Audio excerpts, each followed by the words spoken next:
President Trump signed the big, beautiful bill on the 4th of July, but many of its tax provisions had already taken effect on January 1st of this year due to the way the bill was written. And because there's so much misinformation about the new tax rules on the internet, let me give you a very simple breakdown on exactly how these new income tax rules already apply to every American and how the new senior deduction applies to every American over the age of 65 starting this year in 2025. Depending on your total taxable income in 2025, you might be entitled to a tax refund when you file your tax return in 2026. And I'll cover who gets it, how much it's really worth, and the income phase out range you need to watch out for that could take some of it or all of it away. So the standard deduction for 2025 has already increased because of the big beautiful bill, and if you're single it goes from $15,000 to $15,750. And this is important to know because it means that if you're single, your first $15,750 of your income is not going to be taxed. So if you make $70,000 a year,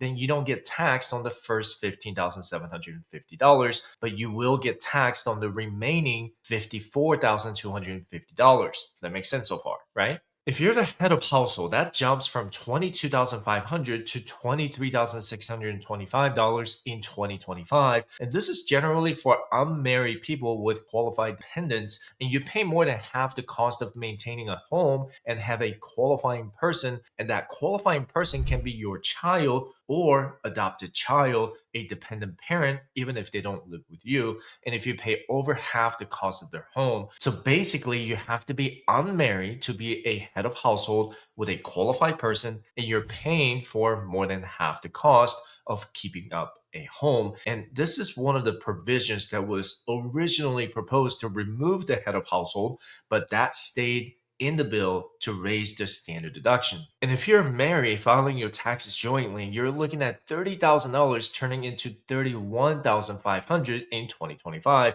And just like before, these numbers will adjust with inflation every single year. So this is not a one-time bonus.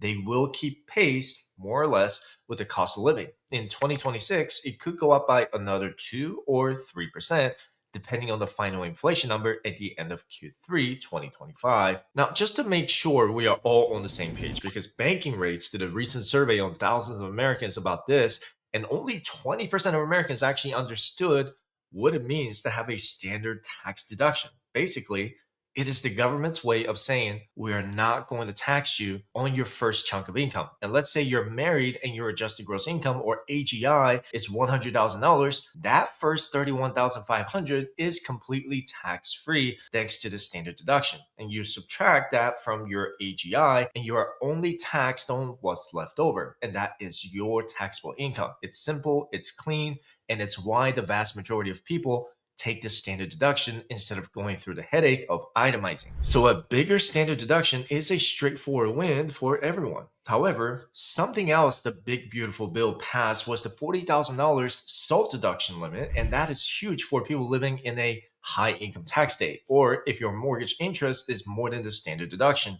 This could mean that more people might end up itemizing their deductions to take advantage of the SALT deduction. And I'll make a video about this in the near future, so be sure to subscribe if you haven't already. And I've also been talking about this in my private community, and you can join us by visiting fireteacher.com/community. Now, this new bill also has a huge impact on people over the age of 65, and I want to make it clear. Collecting Social Security at 62 does not qualify for the senior bonus and deduction. And you might recall that one of President Trump's campaign promises was to eliminate federal income taxes on Social Security benefits completely. Well, that did not make it into the final bill. And what we got instead was a compromise, a brand new $6,000 senior deduction. Let's be crystal clear on a few things. First, a deduction is different from a credit.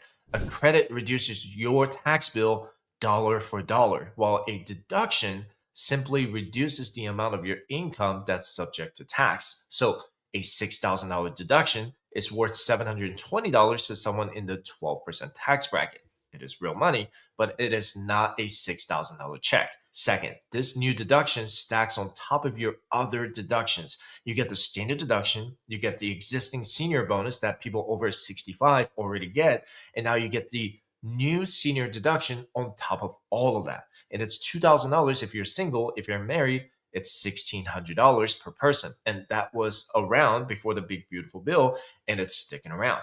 Third, and this one is critical. These extra deductions are based on your age, not on when you start taking Social Security. You can start collecting your Social Security benefits at 62, but you only become eligible for those extra tax deductions once you turn 65. And that is a key distinction. So let me give you a realistic scenario. And with this new $6,000 senior deduction, a 67-year-old single person now has three deductions working in their favor. The standard deduction is $15,750 for any single individual, regardless of their age. The senior bonus is $2,000 for single individuals over the age of 65. And keep in mind that you get another $2,000 if you're legally blind, but I won't include it in this example. And the new senior deduction from the big, beautiful bill is $6,000. And put all that together, and you've got $23,750 in total deductions. So for someone single who's 67 years old, recently retired, and whose adjusted gross income is $60,000, you just subtract $23,750 from $60,000 so that the remaining $36,250 will be your taxable income. And that income is then taxed using the progressive tax system. The first portion, $11,975, is taxed at 10%. So that's $1,197.50. The next chunk is $24,275, which is taxed at 12%. So that is $2,913.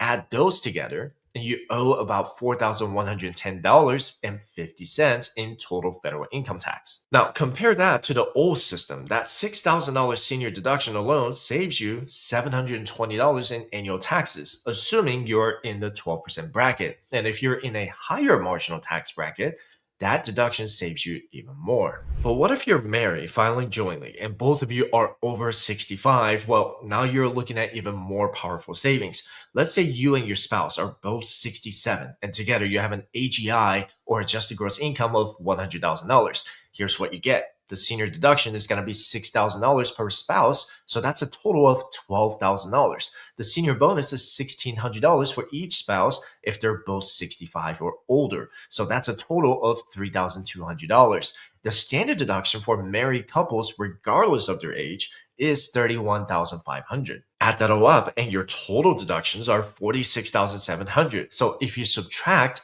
$46,700 from your $100,000 in adjusted gross income, that drops your taxable income to $53,300. So you're only going to get taxed on the $53,300 and not taxed on your first $46,700. So with that $53,300 in taxable income, the first $23,200 is taxed at 10%. So that's $2,320.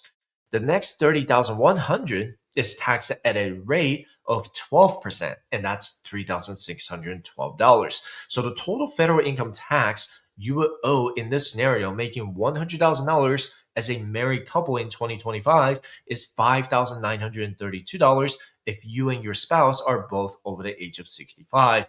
And that's about $1,440 in tax savings because of the $6,000 new senior deduction for each spouse. Now, all of this sounds great, and it is, but here comes the fine print. The $6,000 deduction is not for everyone, and it starts phasing out once you hit a certain income level. So if you're single, then you get the full $6,000 as long as your income is below $75,000. But between $75,000 and $175,000, it phases out. Once you hit $175,000, you don't get the $6,000 senior deduction anymore. Just keep in mind that there's a difference of $100,000 within the income phase out range. And this is going to be an important number to remember when you calculate the income phase out range. So let me give you a scenario. Let's say you're single with a modified adjusted gross income of $100,000. It means that you're $25,000 into the phase out range from $75,000 to $100,000. So what do? You're going to divide $25,000 by $100,000,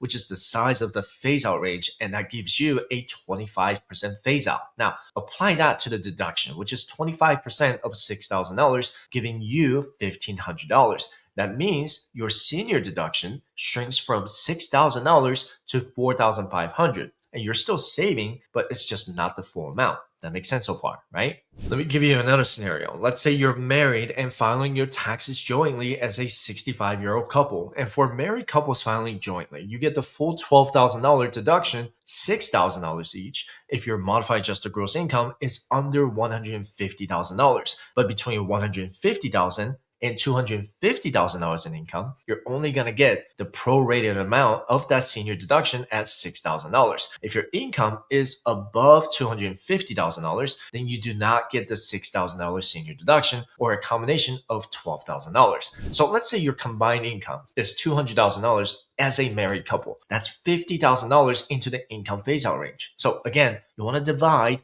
$50,000 by $100,000, and that gives you a 50% phase out. And because you're 50% into the phase out range, 50% of that $12,000 in total senior deductions between you and your spouse will get wiped out. So now you only get to deduct $6,000 total between the two of you. And it's still something, but again, not the full amount. So instead of saving $2,880 in taxes, you're only saving $1,440 from the federal income tax, assuming that you're in the 24% marginal tax rate, making $200,000 a year. Now, this phase out thing, it's a clever way for Congress to hand out a benefit without technically handing it out to everyone. I'm not saying it's wrong, but if you're in the middle income bracket, you really have to run the numbers. You might think you're getting a full $6,000, but depending on your retirement income, pensions, part-time work, and RMDs, it might shrink. This is where tax planning becomes critical. I've had clients who assume they get the full senior deduction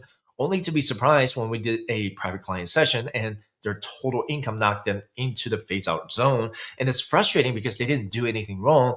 They just didn't see it coming. And they just assumed that the news headline about the $6,000 senior deduction meant that $6,000 was going into their account. It's not a tax credit. It's a tax deduction. And that's why I wanted to do this video, because too many people are walking into this thinking it is some kind of Social Security tax repeal, and it is not. In fact, Social Security benefits are still taxed under federal law, same as before. But again, the benefit depends entirely on your income.